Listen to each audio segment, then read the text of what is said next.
As some of you may know, for a number of years I've been working on the publication and cultural historical analysis of a fascinating papyrus in the collection of the Austrian National Library. And, the papyrus under consideration, with the inventory numbers G6514, 6518, actually consists of 5 larger and numerous smaller fragments of greatly varying size. As the high inventory numbers show, it was acquired by the papyrus collection of the Austrian National Library comparatively late, but now more than a decade ago from a private vendor. Unfortunately, no information is available about the papyrus's immediate source or ultimate provenance. What is, however, beyond any doubt is that the document was recovered from papyrus cartonnage, which is clearly shown by a number of indications: the white specks of plaster peppered all over the surfaces, the whitish discoloring of large areas, the abrasion and smudging of ink, particularly on the recto, all typical of documents recycled as and recovered from cartonnage and by the highly fragmentary state of preservation. Both the recto and the verso are inscribed in black ink in Greek, each side by a different hand. The writing on the recto runs along the fibers, whereas on the verso against them.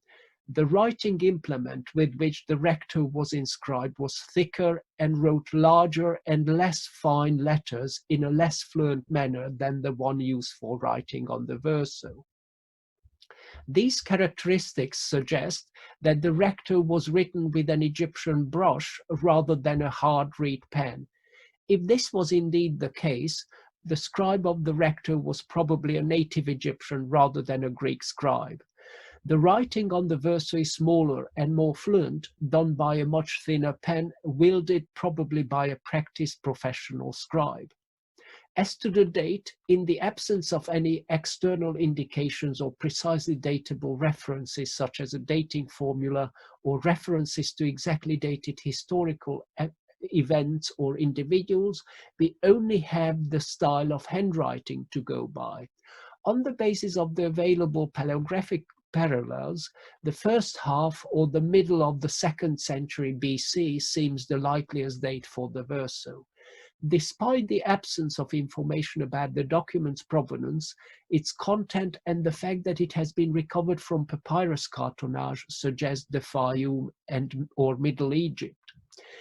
As to its state of preservation, I've already mentioned that this papyrus survives in a large number of fragments. I only show 3 fragments here, many of which do not join. Large sections of this document have thus been lost completely. The recto is particularly damaged, the writing is rubbed, and the ink smudged, making decipherment especially difficult. As the verso is in a much better state of preservation, and as it promises to offer more valuable new information, I have to date concentrated on deciphering and interpreting the verso. The verso preserves close to 300 lines of Greek text in a number of different columns, with numerous larger or smaller gaps between them, owing to its highly fragmentary state of preservation. I have to date been able to identify 9 different columns. The number of lines in each column varies between 31 and 34, as far as the column's full height has survived or may be reconstructed. Most of the lines consist of a simple pattern: first a personal name in the nominative, followed by a patronymic in the genitive, then a blank space of varying length, finally a figure made up by 1 or more letters and or symbols. The vast majority of names are masculine, the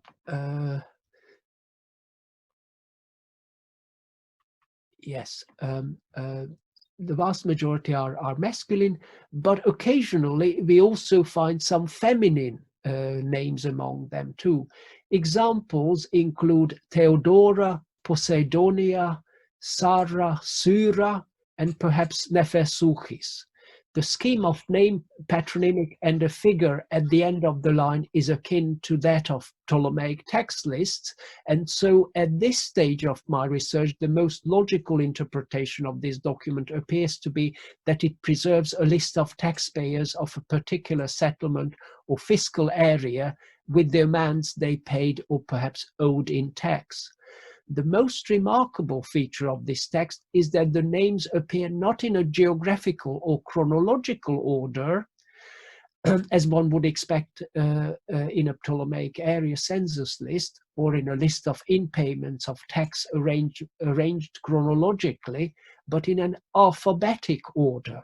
More specifically, the personal names are grouped in alphabetic blocks that follow the order of the Greek alphabet. Only very few exceptions from this general pattern occur. For instance, at least one or two names beginning with a pi are inserted between the mu block and that for nu. Within each block, the names are in apparently random order, and so the method of alphabetization is only used for the first letter of each name and not pursued any further. The surviving parts of the document preserve for us the list of names beginning with a delta to a sigma, with numerous large gaps between them. Before the delta block, there was at least one column, and so it seems probable that our document originally contained personal names beginning with letters from the full range of the Greek alphabet, arranged in alphabetic sections. Interestingly, these alphabetic sections are not separated from each other by anything, e.g. a line of blank space or some marker sign, as one might expect, but follow each other seamlessly.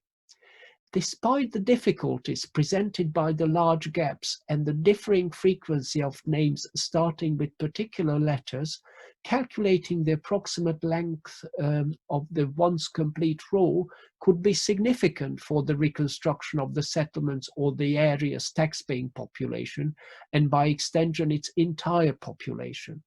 This, combined with the results of recent demographic research, could contribute significantly to our burgeoning knowledge of the size and composition of the population of Ptolemaic Egypt.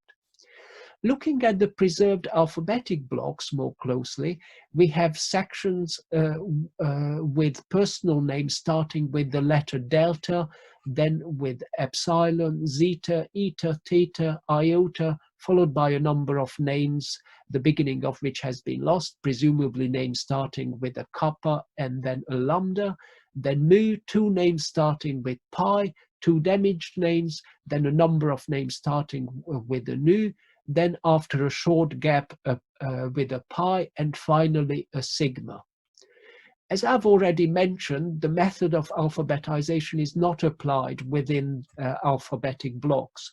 So, for example, within the section of names beginning with a delta, a Doros is followed by two individuals who bear the identical name Dionysius, and then by a Damasippos, or within the sigma block, two Thracians, both called Seutes, are followed by a Sura, then by an as yet unread name, then a Sara, and two names beginning with the letter string Sarap at the bottom of the column. At this stage of my research, it is as yet not fully clear why the document had this particular structure, but the most logical hypothesis is that this was a secondary document in the sense that the bureaucrat who drew it up had another list in front of him from which he compiled it. If our document indeed comes from the context of fiscal administration, he may have extracted the data entered into it either from a house-by-house register of the tax-paying population of a particular settlement or tax area, or perhaps more likely, from daily schedules of in-payments of tax. The former was arranged geographically according to the location of the residential houses of those liable to pay tax, whilst the latter was drawn up in a chronological order, in the order of taxpayers made part payments toward their full liability. The scribe who drew up our list would have checked the document in front of him, looking for personal names beginning with a particular letter, and would have copied them all into our document in the non-alphabetic order in which he found them listed in the papyrus in front of him. When he was finished with the names starting with one particular letter, he continued without leaving any blank space with names beginning with the next letter of the Greek alphabet until he completed the process to the last letter of the alphabet.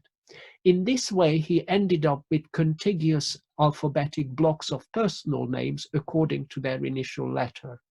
A certain inconsistency or mistake in this system is, however, indicated by the fact that two names starting with a pi are inserted between the mu and the nu blocks, as I've already mentioned. Such a hypothesis about the production process of our document would provide a satisfactory explanation for its structure and the fact that the personal names are not listed in alphabetic order beyond their initial letter. Arranging the names within each letter block in fully alphabetic order would have required an additional phase in the work process and probably also a separate piece of papyrus, and would have taken much more time. Ordering the names according to their first letter only was apparently sufficient for the bureaucrats' purposes. The individual letter blocks of names are not too long, and so he would have been able to find any name as and when required within each block quickly and easily. In addition, full alphabetization had probably not yet been invented by the Middle Ptolemaic period. There is to date no evidence in Greek for fully alphabetized lists before the 2nd century AD. Having a list alphabetized to the first letter would have been useful in checking quickly and efficiently which taxpayer registered as living in a given settlement or tax area has met his or her fiscal obligations and which has not, and so the practical utility to the administration of such an alphabetic list is immediately obvious. Given the obvious utility of such alphabetized lists, it is exciting and important to note that our document is by far the most extensive and earliest, or at least the second earliest alphabetic list in Greek from Hellenistic Egypt that we are aware of. Until recently, only a small number of short alphabetic lists had been known from Hellenistic Egypt, mostly from the late 2nd century BC. In 2018, 5 fragments of an account of payments were published from the Beinecke Library's collection that have been dated by their editor to the first half of the 2nd century BC. Thus, depending on the dating, which relies solely on the paleography, this Yale text may in fact be slightly older than our Vienna papyrus, but it is certainly far less extensive. But before I discuss the significance of our text for the method of alphabetization and its history in greater detail, I'd like to mention briefly some other important aspects of this papyrus that are relevant to the theme of cultural exchanges in ancient Egypt. As the text overwhelmingly consists of personal names, either in the nominative or in the genitive as patronymics, it is a real goldmine of onomastic information for Hellenistic Egypt. What is greatly remarkable is that although the text is written in Greek, it contains personal names of 5 different ethnicities: Greek, Macedonian, Egyptian, Jewish, and Thracian, which is highly indicative of the multi-ethnic society of the Ptolemaic kingdom. Furthermore, among the apparently Greek names, we find a number which are well known as popular among Hellenized Jews, containing no references to pagan religions, such as Dositheos and Theodotos. Finally, adding to the complexity of the onomastic and the underlying ethnic picture, we also find some Greco-Egyptian hybrid names, such as Horion and Isidoros. Although formally the Greek and dynastic Macedonian names dominate, among the Greek names, personal names which were commonly borne by the Hellenized Jewish population of Ptolemaic Egypt occur very frequently.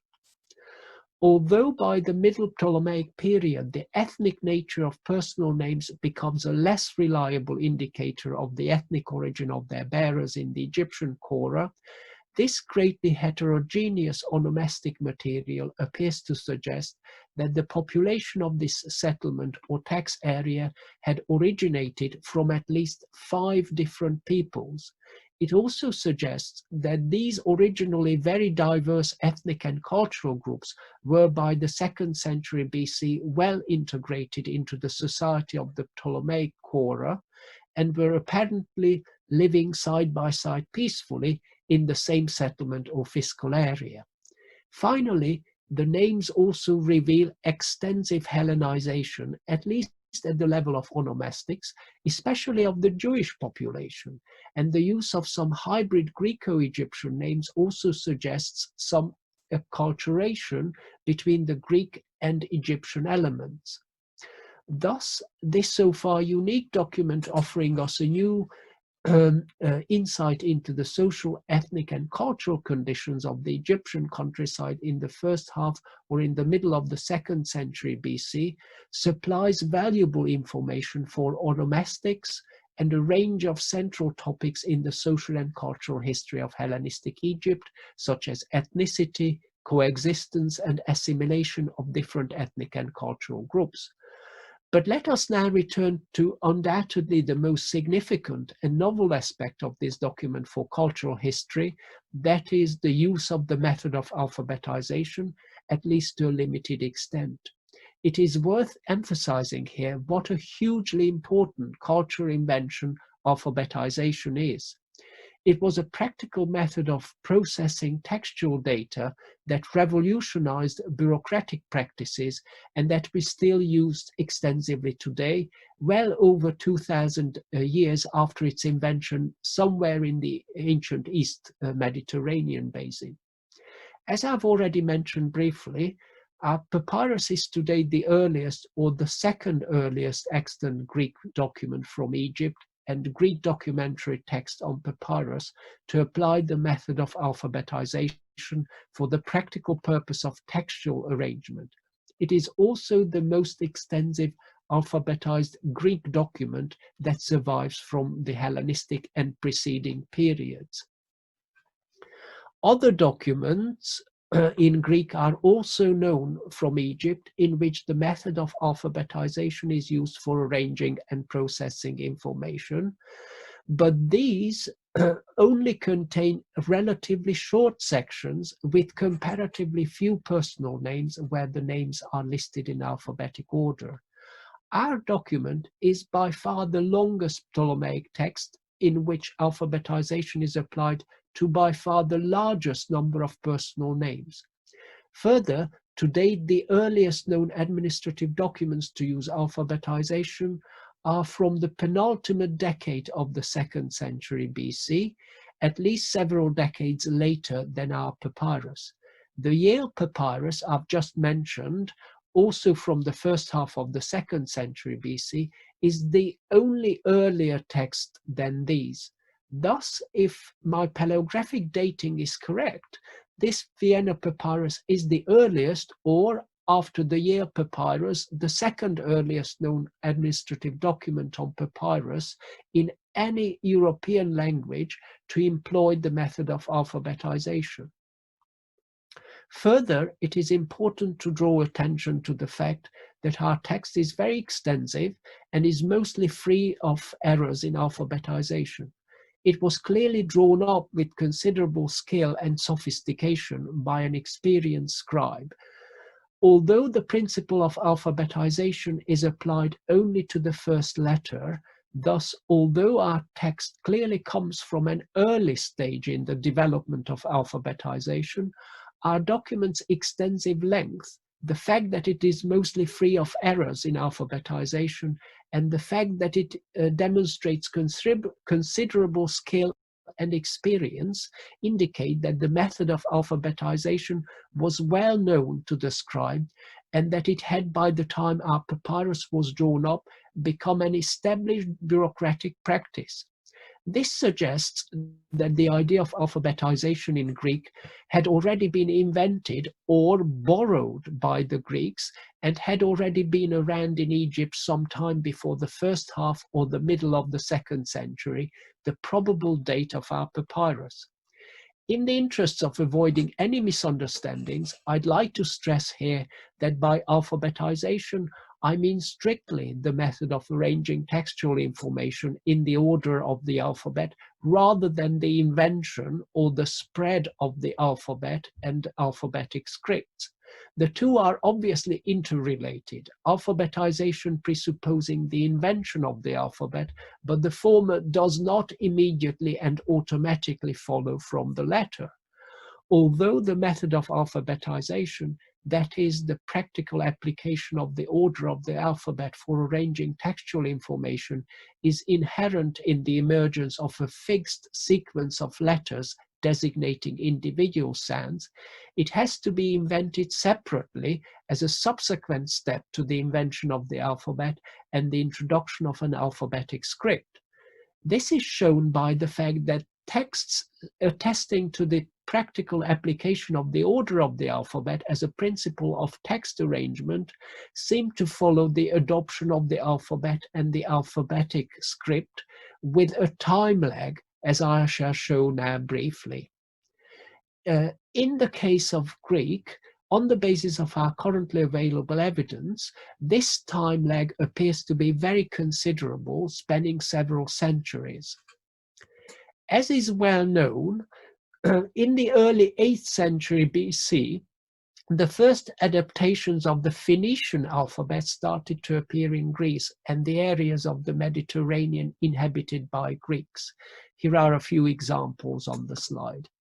The first alphabetized texts, that is, texts that were arranged in the order of the Greek alphabet, however, only appear in the 3rd century BC, as I shall discuss in a moment.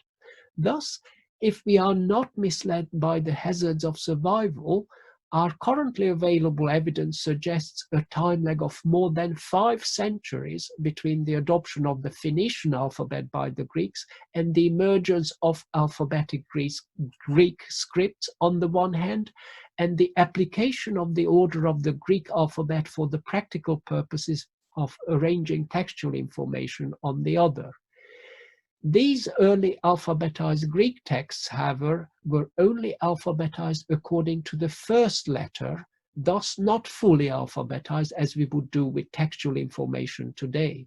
It took the Greeks a few more centuries to develop the method of alphabetization further and applied this principle not just to the first but also subsequent letters of words. In our current evidence, the first fully alphabetized texts start to appear only in the 2nd century AD, thus more than 300 years after the earliest alphabetized examples of which we are aware, that is, texts alphabetized to the first letter only, and around 900 years after the Greeks adopted the Phoenician alphabet and developed from it their own alphabetic scripts. The time lag between the adoption of a fixed alphabetic order of characters and sounds in Egyptian and the appearance of texts attesting to its practical application as a method of textual arrangement, however, appears significantly shorter. In a seminal article on the relationship between the late Egyptian alphabetic order of characters and sounds and the ancient South Semitic or South Arabian, more specifically Minoan alphabet, Joachim Quack has suggested that the adoption of the idea of a fixed order of characters and sounds from the Minoan alphabet took place in the early 4th century BC. To date, the earliest known text in any Egyptian language and script that attests the practical application of the alphabetic principle of textual arrangement is the Demotic papyrus Carlsberg 425 from approximately the 4th century BC, which contains an alphabetically arranged list of personal names. I'm very grateful to Joachim Quack for generously sharing this information with me.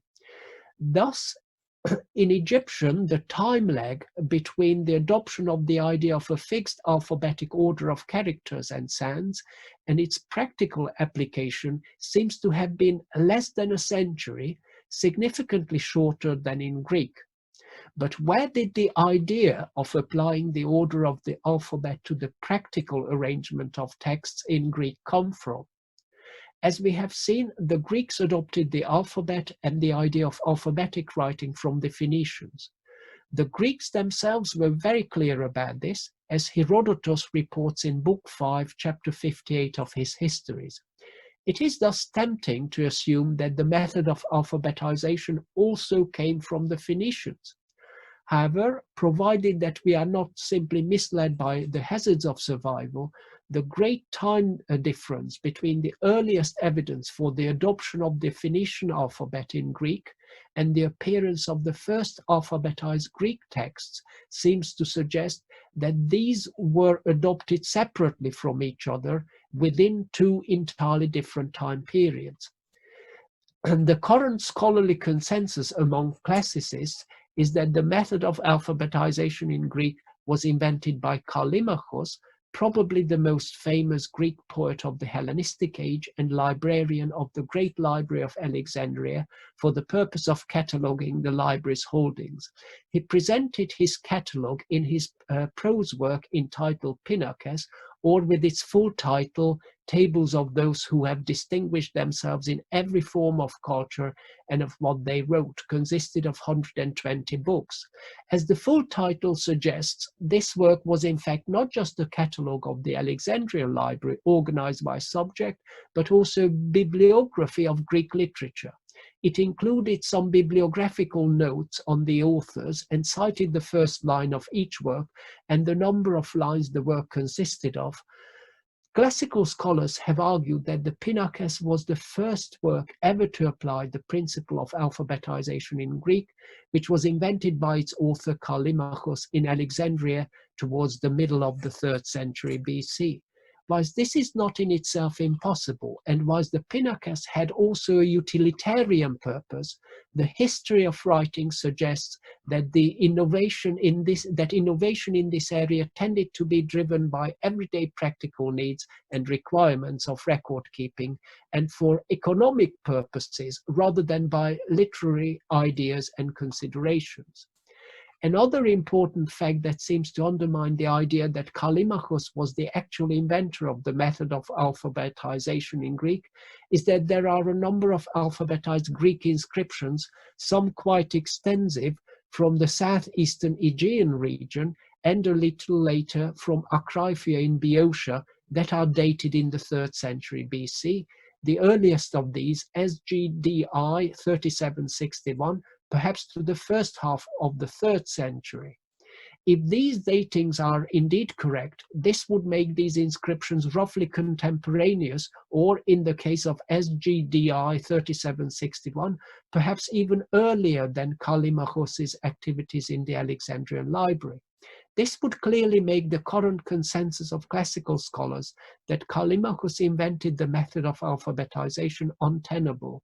In this case, on the basis of this Greek epigraphic evidence, we would have to assume that alphabetization was invented in the southeastern Aegean sometime in the first half or towards the middle of the 3rd century. So far, both these hypotheses assume that alphabetization was an internal Greek invention without any foreign influence. However, this was not necessarily the case. It is striking to notice that both the southeastern Aegean and Alexandria, on the Mediterranean shore of Egypt, the two parts of the Greek world that show the hitherto earliest signs of the adoption of the principle of alphabetization, were in fact located in geographical areas where the Greeks were highly exposed to encounters with foreign civilizations. While Alexandria was essentially an ethnic Greek enclave surrounded by a large Egyptian majority, but also including a numerically substantial and culturally vibrant Jewish presence, the southeastern Aegean lay on one of the main shipping arteries of the Mediterranean between Phoenicia and Greece, and further on to the north-central Mediterranean. Contact with foreign civilizations was thus inevitable and an everyday occurrence in both these locations. We also know that the method of alphabetization had already been practiced in both Egypt and the Levant before Callimachus's supposed invention of this method or its appearance in Greek inscriptions in the Southeast Aegean. I have already mentioned Demotic Papyrus Carlsberg 425 containing an alphabetized list of personal names, which was dated by its editor Karl Theodor Zauzich to approximately the 4th century BC. We also know that certain parts of the Hebrew Old Testament use the method of alphabetization. As ancient Northwest Semitic peoples shared numerous innovations and features in the field of literate culture, it appears plausible that the ancient Phoenicians were also familiar with the method of alphabetization. For these reasons, it seems to me a real possibility that the Greeks learned this method through contact with a foreign civilization on our current evidence either in the Southeastern Aegean from a Northwest Semitic culture, most likely the Phoenicians, or in Egypt, either from the native Egyptians or from Northwest Semitic immigrants to Egypt, such as the Jews or Phoenicians. If the latter, the large and culturally flourishing Jewish community in Alexandria and also in Lower and Middle Egypt, using the Hebrew Bible in their daily worship, seems to be a particularly strong candidate for transmitting this cultural innovation to the Greeks. Therefore, on the basis of our currently available evidence,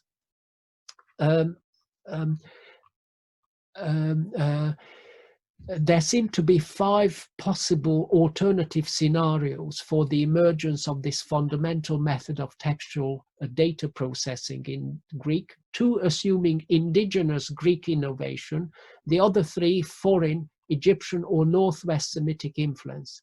First, relying on the information we possess from later sources about Callimachus's Pinakes, that the method of alphabetization was invented by Callimachus for the purpose of cataloguing the holdings of the Library of Alexandria towards the middle of the 3rd century BC.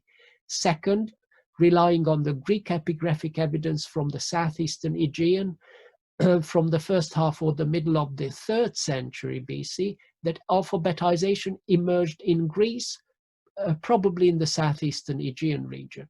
Third, that the Greeks of the Southeastern Aegean learned the method of alphabetization from a Northwest Semitic people, probably the Phoenicians. Fourth, that the transmission of the idea of alphabetization to the Greeks actually took place from native Egyptians, who, as suggested by P. Carlsberg 425, seem to have been using it for about a century previously. Finally, that alphabetization in Greek was stimulated by close contact in Egypt with Northwest Semitic cultures, in particular with the large Jewish communities in Alexandria and in Lower and Middle Egypt. Although we have as yet no conclusive piece of evidence, the possibility that Egypt played a key role in the transmission of the idea of alphabetization to the Greeks seems to be suggested by the majority of the few currently known pieces of this giant jigsaw puzzle, the attested use of this method in Egyptian texts from approximately the 4th century BC, the tradition that in Greek it was invented in Alexandria in the mid-3rd century, the large Northwest Semitic presence in Egypt, and not least by our papyrus demonstrating an extensive and sophisticated use of alphabetization, suggesting close familiarity by the scribe with a well-established bureaucratic practice by the first half of the 2nd century, something that the patchy epigraphic evidence from the Southeastern Aegean and Boeotia can show only to a much lesser extent. In summary, although as yet only a few pieces of that giant jigsaw puzzle are known, it seems unlikely that the current scholarly consensus that the method of alphabetization in Greek was invented personally by Callimachus around the mid-3rd century BC is correct.